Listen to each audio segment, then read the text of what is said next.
আজকে আমরা এইচএসসিতে আসা গুরুত্বপূর্ণ একটি টপিক নিয়ে আলোচনা করব। এটা এইচএসসি 2019-এ কমপ্লিটিং সেন্টেন্স হিসেবে আসছিল। তো আসুন শুরু করা যাক। প্রথম রুলসটা হচ্ছে ওয়াক ফাস্ট লেস্ট। তো লেস্ট দিয়ে বেসিক্যালি আমরা যে জিনিসটা বুঝি, ভীতি বুঝি। লেস্ট মানে হচ্ছে ভীতি বোঝায়, যে কোনো কিছু যদি না হয় এমন কিছু একটা ভয়। তো ওয়াক ফাস্ট লেস্ট, তো এই ক্ষেত্রে আমরা লেস্ট থাকলে শুট বসাবো। Walk fast lest you should miss the bus or miss the train. এখানে আমরা অনেক ক্ষেত্রে শুটের জায়গায় মাইটও ইউজ করতে পারি। শুট অথবা মাইট যে কোনোটা ইউজ করলেই হবে। তো রুলসটা হচ্ছে লেস্টের পরে শুট অথবা মাইট হয়। তারপর রুলসটা হচ্ছে দেয়ার গোজ এ প্রভাব দ্যাট ড্যাশ। তারপর হচ্ছে ফুল স্টপ দিয়ে আবার লিখছে so we must make proper use of time. যেহেতু এটা সময় নিয়ে কথা বলছে, তো আমরা এখানে সময় নিয়ে একটা প্রবাদ লিখবো। প্রভাব মানে হচ্ছে একটা প্রবাদ। এক্ষেত্রে আমরা লিখবো time and tide waits for none. সময় স্রোত কারোর জন্য অপেক্ষা করে না। এরকম আরেকটি পদবাক আমি নিচে লিখে দিলাম, এই স্টিচ ইন টাইম সেভস 9। সময়ের 1 4, অসময়ের 10 4। এটাকে আমরা এইভাবে বলতে পারি, কাঁচা আয়না নোয়ালে বাস, পাকলে করে টাস টাস।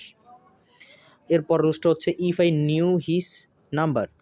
যদি ইফ যুক্ত বাক্যের প্রথম অংশ পাস্ট হয়, তাহলে পরের অংশ আমরা শুড অথবা কুড দিয়ে করবো। শুড উড কুড দিয়ে বসাবো। এটা বেসিক্যালি পাস্ট কন্ডিশনাল হয়। পাস্ট কন্ডিশনালে শুড উড কুড ইউজ করতে হয়, ইউ শুড ডু সামথিং এরকম। তারপরে রুলসটা হচ্ছে দো এর রুলস। দো বা অল দো। দো বা অল দো থাকলে প্রথম অংশ যেমন হয়, পর অংশ ঠিক একই রকম হয়ে থাকে। Though Bangladesh is a small country, we have a large number of heritages, we are proud of our world heritage sites. তো দো যুক্ত বাক্যের প্রথম অংশটা এখানে প্রেজেন্টে ছিল, তাই পর অংশটা আমরা প্রেজেন্টেই করলাম। Though Bangladesh is a small country, we have a large number of heritages. তো আমি নিচে আরেকটা উদাহরণ দিলাম এটার, দেখুন। দো হি ইজ পুর, হি ইজ অনেস্ট। তো দো যুক্ত বাক্যের প্রথম অংশ প্রেজেন্ট হলে পর অংশ প্রেজেন্ট হয়। এরপর রুলসটা হচ্ছে we are A free nation now, 1971 is the year when. তো এটা হচ্ছে একটা ঐতিহাসিক প্রেক্ষাপট, এই ক্ষেত্রে আমরা পাস্ট ইউজ করবো। 1971 is the year when we got independence, or we fought for our independence, we fought for independence, আমরা এরকম দিয়ে থাকবো।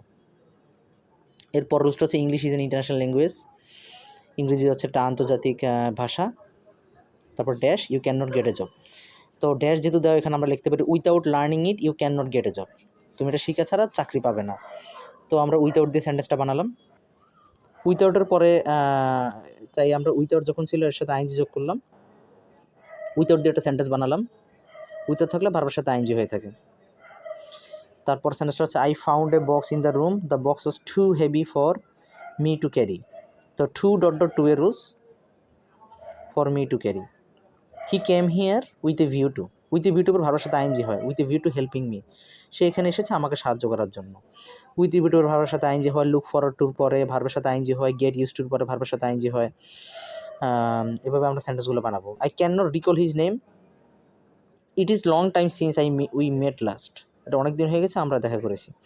তো সিন্স যুক্ত বাক্য, সিন্সটা যদি সেন্টেন্সের মাঝখানে থাকে, তাহলে সিন্স যুক্ত বাক্যের আগের অংশ যদি প্রেজেন্ট হয়, পর অংশটা আমরা পাস করবো, উই মেট লাস্ট এরকম হবে। আর যদি আমরা এরকম হয় জিনিসটা যে ইট ওয়াজ লং টাইম, তো এই ক্ষেত্রে সিন্সের আগের অংশটা পাস্ট হয়ে আছে, এই জন্য পর অংশটা আমরা পাস্ট পারফেক্ট বানাবো। It was long time since we had met last. আর সিন্স দিয়ে যদি স্টার্টিংয়ে যদি সিন্স থাকে, তাহলে আমরা কিন্তু সেন্টেন্সটা একটু অন্যভাবে বানাতে হবে। সিন্সের প্রথম অংশটা যেভাবে দেওয়া, যদি সিন্স দিয়ে সেন্টেন্স শুরু হয়, এক্ষেত্রে প্রথম অংশ যেভাবে আছে পরের অংশটাও ঠিক সেভাবেই হবে। Since Sajib is ill, he can not attend the meeting. So সিন্সের প্রথম অংশটা প্রেজেন্ট দেখে পর অংশটা আমরা প্রেজেন্টেই রাখলাম। তারপর last one, time will teach you everything, do your best. Time will teach you everything, do your best, time itself will reward you. তো এক্ষেত্রে টাইমের এক্ষেত্রে রুলস যেটা, এটা সেন্টেন্স অনুসারে করতে হবে, এখানে কোনো নির্দিষ্ট কোনো রুলস নেই। তুমি করো তোমার সর্বোচ্চটি, টাইম সময় ব্যবহার করে, তাহলে তুমি হচ্ছে রিওয়ার্ড পাবে, এরকম হবে।